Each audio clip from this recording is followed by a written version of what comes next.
दोस्तों, जानो और सीखो के इस नए वीडियो में आपका स्वागत है। और आज हम सीखेंगे मल्टी बैगर्स को कैसे ढूंढा जाए, how to find multi baggers from Indian stock market. लेकिन दोस्तों, अगर इस चैनल को आप पहली बार देख रहे हैं तो सब्सक्राइब का बटन दबाइए और इस चैनल को सब्सक्राइब कीजिए ताकि आपको सारे वीडियोज़ की जानकारी मिलती रहे। और इसके साथ ही आप जो भी नॉलेज इस चैनल के थ्रू गेन करें उसको प्लीज़ दूसरों से शेयर कीजिए। जो भी आप सीख रहे हैं उसको दूसरों को सिखाइए ताकि वो अच्छे स्टॉक्स को सेलेक्ट कर सकें और पैसे बना सकें। तो चलिए दोस्तों, जानते हैं कि आखिर मल्टी बैगर्स क्या होते हैं। तो दोस्तों, मल्टी बैगर्स बस वही स्टॉक्स होते हैं जो पिछले कुछ सालों में काफ़ी गुना रिटर्न दिए रहते हैं। जैसे for example 3x, 5x, 10x आपके पैसे को 10 गुना कर दिया पिछले 10 सालों में। तो ये होते हैं तो मल्टी बैगर्स।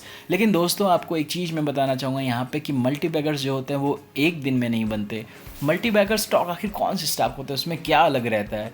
तो मल्टी बैगर स्टॉक एक नॉर्मल जो अच्छे परफॉर्मिंग स्टॉक्स होते हैं वही रहते हैं, लेकिन बस उसमें एक्स फैक्टर ये रहता है कि वो अपनी परफॉर्मेंस को बहुत ही लंबे समय तक कंटिन्यू कर पाते हैं। 7 साल, 8 साल, 10 साल तक वो अपने ग्रोथ को, अपने परफॉर्मेंस को अगर वो कंटिन्यू करते हैं तो वो एक दिन जाके मल्टी बैगर बनते हैं। और ये जो स्टॉक्स होते हैं यूजुअली स्मॉल कैप और मिड कैप सेगमेंट में होते हैं, क्योंकि दोस्तों लार्ज कैप सेगमेंट तो ऑलरेडी इतना बड़ा सेगमेंट है, उसमें जो स्टॉक्स हैं वो ऑलरेडी स्टेबल कंपनीज़ हैं, तो वो कंपनीज ऑलरेडी ग्रो कर चुकी हैं। लेकिन ये जो छोटी कंपनियां हैं वो धीरे धीरे जब बड़ी हो के मिड कैप, स्मॉल कैप, जब मिड कैप बनता है तो वो एक तरह से मल्टी बैगर कहलाते हैं।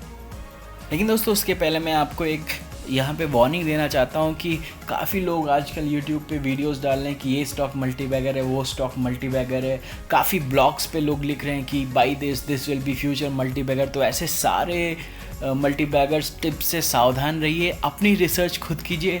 जो मैं आपको पैरामीटर्स बता रहा हूँ उन पे आप इवेल्युएट कीजिए उस स्टॉक को, देखिए क्या वो उन पैरामीटर्स को स्पेसिफाई करता है, क्या उसमें मल्टी बैगर की एक्चुअली में पोटेंशियल है। क्योंकि दोस्तों आजकल क्या होता है कि लोगों को पैसे देते हैं प्रमोट करने के लिए। लोग अपने ब्लॉग पे, अपने चैनल्स पे लोग पैसे देते हैं कि आप इस स्टॉक को प्रमोट कीजिए, क्योंकि काफ़ी इन्वेस्टर्स को एग्जिट रूट चाहिए। जो लोग प्रमोटर्स होते हैं या वो एग्जिट ढूंढते हैं, तो जैसे ही लोग उसमें इन्वेस्ट करते हैं वो अपना बेच के निकल जाते हैं यहाँ से। तो आप अपने पैसे को मत कीजिए, लूज़ कीजिए, इन्वेस्ट कीजिए, वाइसली कीजिए, खुद समझिए क्या होता है मल्टी बैगर और कैसे स्टॉक पिक करते हैं। उसके बाद से खुद पिक कीजिए और पैसे बनाइए। तो चलिए दोस्तों, शुरू करते हैं कि हम आखिर मल्टी बैगर को क्या मल्टी बैगर बनाता है, उसमें क्या क्या ऐसी प्रॉपर्टीज़ होती है। तो यहाँ पे दोस्तों मैंने 6 मैथमेटिकल और 3 और पैरामीटर्स लिस्ट किए हैं जिनके बेसिस पे आप एक अच्छा स्टॉक सेलेक्ट कर सकते हैं जो फ्यूचर में मल्टी बैगर पोटेंशियल हो सकता है जिसके में।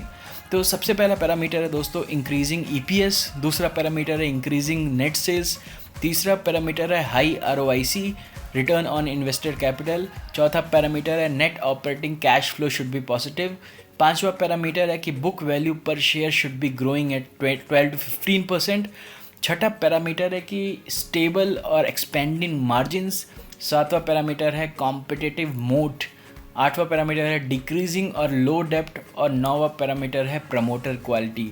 अब ये सारे पैरामीटर क्या होते हैं इसके बारे में हम एक एक करके आपको चर्चा करूंगा और सारा डिटेल बताऊंगा। तो सबसे पहले जानते हैं EPS के बारे में। दोस्तों, जैसा कि मैंने आपको एक पुराने वीडियो में बनाया है कि EPS मतलब होता है अर्निंग पर शेयर, कि पर शेयर वो कंपनी कितना अर्न कर रही है।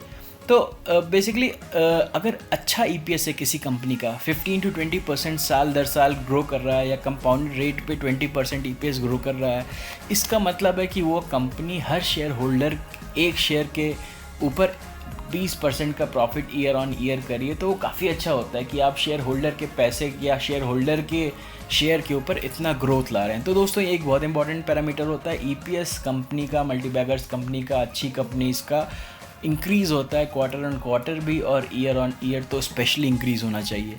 उसके बाद दोस्तों दूसरा पैरामीटर होता है नेट सेल्स। तो दोस्तों, जो अगर किसी कंपनी का नेट सेल इंक्रीजिंग है, कंसिस्टेंटली इंक्रीज़ हो रहा है, एटलीस्ट ईयर ऑन ईयर, अगर मंथ ऑन मंथ भी नहीं हो रहा है, क्योंकि कुछ कंपनियां होती हैं जिनका साइकिल डिफरेंट होता है, वो मार्च में ज़्यादा सेल करती हैं, अगस्त में कम सेल करती हैं, तो ऐसा Q1, Q2, Q3 का अलग अलग सेल्स रहता है। But year on year basis पे उसका सेल्स इंक्रीज़ होना चाहिए। इंक्रीजिंग सेल्स जो है ये दर्शाती है कि कंपनी नए कस्टमर्स को एक्वायर करने में अच्छा करे, क्योंकि नए सेल्स तो वहीं से आते हैं।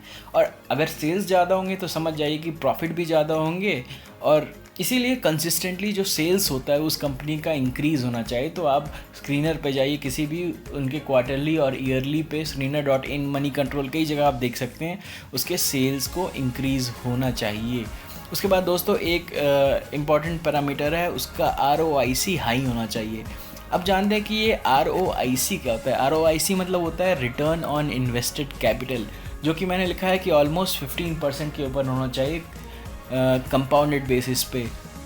तो ROIC होता है कि मतलब कि अगर उस कंपनी ने कुछ कैपिटल इन्वेस्ट किया है अपने फ्यूचर एक्सपेंशन के लिए या कुछ के लिए, और उससे जो नया सेल्स जनरेट हो रहा है या नया वो कुछ भी नया EPS में ग्रोथ आ रहा है, वो कितना परसेंट आ रहा है। सपोज़ उसने 100 करोड़ डाला है, तो क्या उससे 100 करोड़ का एटलीस्ट वो 20 करोड़ सेल्स बढ़ाई या 20 करोड़ प्रॉफिट आया, क्या आया। तो वो ROIC जो है वो डिपेंड शो करता है कि कंपनी जो इन फंड्स है, जो प्रॉफिट्स आ रहे हैं उस कंपनी के, जो उसका कैश बैलेंस है, उसको कैसे यूज़ कर रही है इन्वेस्ट करने पे, और उस इन्वेस्ट जो कर रही है उस पैसे पे कैसे अच्छा रिटर्न पा रही है। ये ROIC बहुत अच्छा पैरामीटर है जो एफिशिएंट कंपनी को दर्शाता है। एफिशिएंट कंपनी हमेशा लेस कैपिटल यूज़ करेगी, उस लेस कैपिटल पे, कम पैसे पे अधिक रिटर्न लाएगी, क्योंकि वो उसकी एफिशिएंसी को दर्शाता है। तो मतलब इस तरह से आप देखेंगे जिस कंपनी का हाई ROIC होगा उसको और ग्रो करने के लिए जो कैपिटल चाहिए वो भी कम चाहिए। तो यानी कॉस्ट ऑफ कैपिटल भी उस कंपनी का लेस होता है। तो ये होता है दोस्तों एक बहुत इंपॉर्टेंट पैरामीटर जो लोग नहीं देखते हैं, बट ये आपको देखना चाहिए। Return on invested capital high होना चाहिए। एक और पैरामीटर जो मैं काफ़ी स्ट्रेस दूंगा आपको, नेट ऑपरेटिंग कैश फ्लो जो होना चाहिए वो कंपनी का पॉजिटिव होता है। तो कई लोग समझते नहीं होंगे आखिर नेट ऑपरेटिंग कैश फ्लो क्या होता है। तो ये आपको बैलेंस शीट पे कंपनी के मिलेगा। बैलेंस शीट पे एक सेक्शन होता है, किसी भी कंपनी की बैलेंस शीट को आप मनी कंट्रोल पे खोलिए, वहाँ पे आप जाइए, देखिए नेट ऑपरेटिंग कैश फ्लो और फिर investing cash flow from investing activity, finance activity and operating activity. तो नेट ऑपरेटिंग कैश फ्लो जो होता है वो कैश फ्लो होता है जो कंपनी अपने डे टू डे बिजनेस से पैसे जनरेट कर रही है। तो दोस्तों वो जो पॉजिटिव अगर होता है वो कैश फ्लो, तो वो दिखाता है कि कंपनी इनफ कैश जनरेट कर रही है अपने डे टू डे एक्टिविटीज़ से, ताकि वो किसी भी चीज़ का टेम्प्रेरी केयर कर सके, और उसको कैश के लिए, कंपनी चलाने के लिए बाहर के फंड्स पर रिलाई नहीं करना पड़ता है। कई जिन कंपनियों का कैश फ्लो नेगेटिव होता है, यानी उनका मतलब है कि उनको वो कैश नहीं जनरेट कर रही हैं, लेकिन उनको अपने ऑपरेशन के लिए, अपने सस्टेनेबिलिटी के लिए पैसे चाहिए, तो वो कहाँ से पैसे लाएंगी, वो बाहर से उधार लेंगी, कर्ज लेंगी, जो कि कंपनी के हेल्थ को और फर्दर डिटेरिएट करता है। तो दोस्तों net operating cash flow positive होना चाहिए। स्ट्रगलिंग कंपनीज जो होती हैं उनका पॉजिटिव इन्वेस्टिंग कैश फ्लोज थोड़ा मतलब होता है। आप देखेंगे कि जैसे ये नेट ऑपरेटिंग कैश फ्लो हो गया डे टू डे एक्टिविटी से, ऐसे ही होता है कैश फ्लो फ्रॉम इन्वेस्टिंग। जैसे कंपनीज अपने एसेट्स को सेल कर देती है, तो जो कर्ज में डूबी कंपनियां होती हैं अपने एसेट्स को धीरे धीरे सेल करके पैसे लाती हैं ताकि डे बाई डे उनका ऑपरेशन हो। तो ऐसी कंपनियों से भी आप दूर रहिए जिनका net operating cash flow negative है, बट उनका cash flow from investing activities positive आ रहा है। तो लेकिन दोस्तों यहाँ पे मैं एक चीज़ आपको क्वेश्चन करना चाहूँगा कि अगर net operating cash flow negative है, इसका ये मतलब नहीं है कि हर कंपनी बिल्कुल ख़राब है, क्योंकि कुछ इंडस्ट्रीज़ ऐसे होती हैं जो हैवीली क्रेडिट पे रिलाई करती हैं। जैसे टेक्सटाइल इंडस्ट्री फॉर एग्जांपल, उसमें काफ़ी क्रेडिट का होता है, लेकिन कैश फ्लो नेगेटिव नहीं होता है वहाँ पे, थोड़ा मतलब कि उसकी वैल्यू कम रहेगी, वो कैश फ्लो कम रहेगा।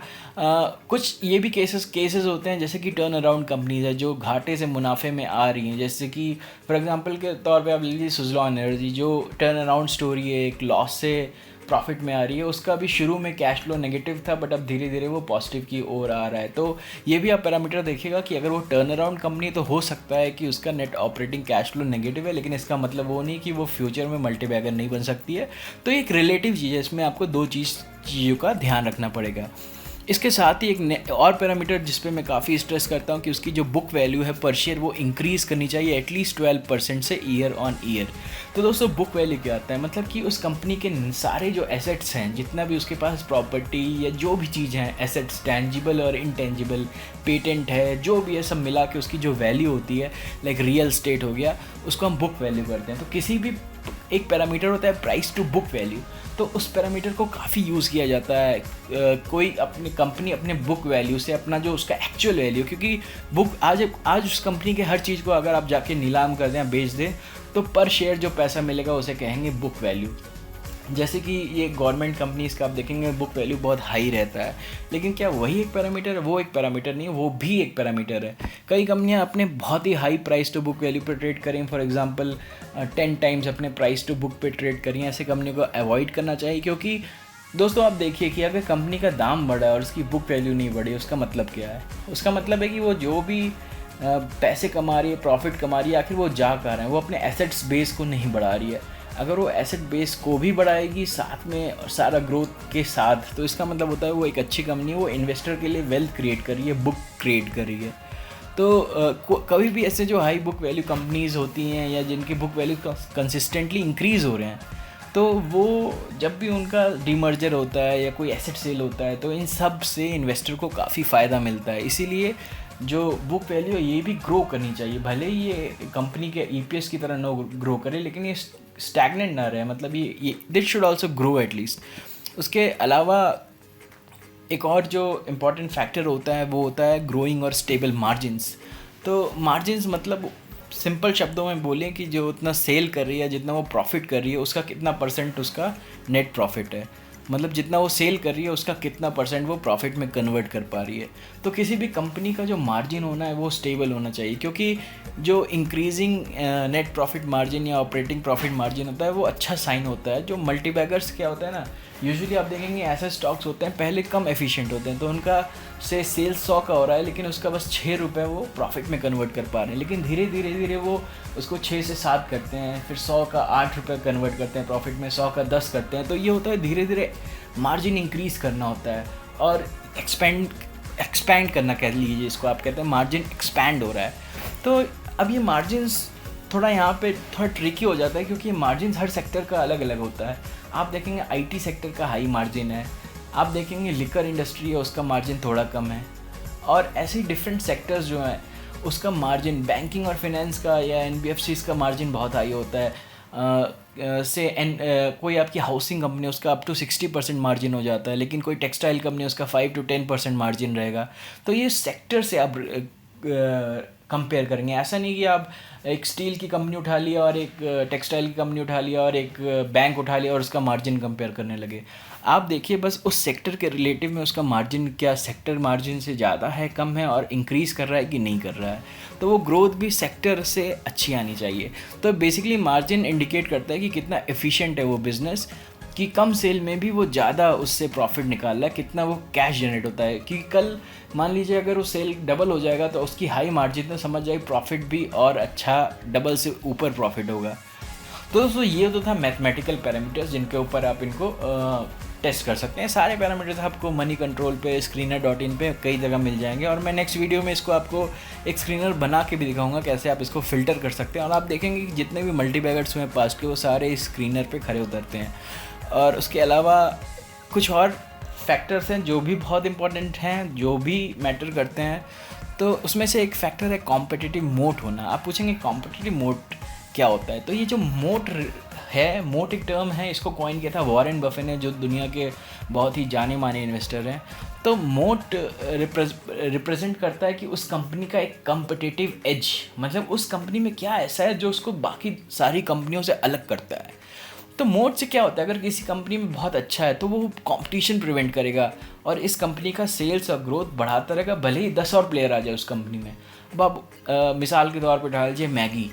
तो वो जो मैगी है ना, उसका जो कॉम्पिटिटिव एडवांटेज है कि वो नूडल्स, बाकी कितने नूडल्स हैं, आईटीसी का यीपी है, टॉप रैमन है, करी है, कितने नूडल्स हैं, चिंग्स हैं, कितने हैं, लेकिन जो बात मैगी में, जो एज मैगी का है वो किसी में नहीं है। तो नेस्ले के पास वो मोट आ गया अपने प्रोडक्ट्स के लिए, तो इसको मोट कहते हैं। तो ये मोट भी मल्टीबैगर की एक स्पेशलिटी होती है कि उनके जो प्रोडक्ट्स होते हैं भले ही उनके कंपटीटर आ जाए, लेकिन उस प्रोडक्ट्स को उनका एक एज रहता है, कॉम्पिटिटिव एज रहता है।